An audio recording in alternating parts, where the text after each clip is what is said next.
always right by my side seems so familiar. Starlight toss a ray of wonder, sky a little bit of glitter, so much more to die for. I don't know why the stars should say goodbye. I guess that it's alright if I got you by my side.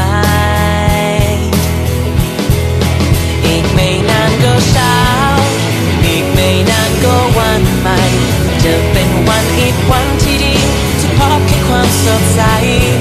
และเธอจะบอกกับฉันไม่ว่าดีร้ายสักเท่าใดเธอมีอีกกี่เช้ายังอยู่กับฉันจะไม่ไปไหนต้องผ่านมันไปด้วยดี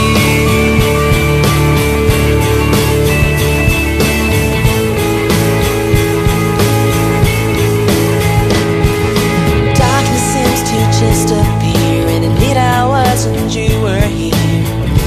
beside me. Torment fills the midnight air and still my heart with much impaired, yet you did not leave. In the midst of night the darkest hours seem so long, but then you hold me tight and say to just be strong. อีกไม่นานก็เช้าอีกไม่นานก็วันใหม่และจะไม่เลวร้ายอย่างที่ได้พบเธอในวันนี้อีกไม่นานก็จบแล้วทุกอย่างจะเป็นเรื่องดีและในเวลานี้เธอจะพาฉันข้ามฝันร้ายนี้ไปอีกไม่นานก็คลี่คลาย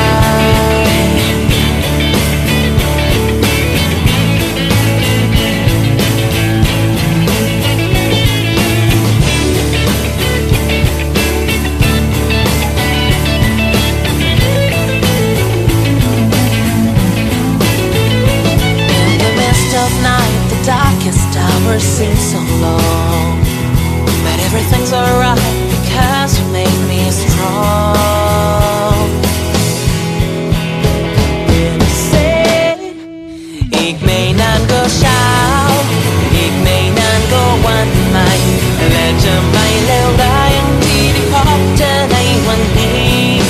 อีกไม่นานก็จบแล้วทุกอย่างจะเป็นเรื่องดี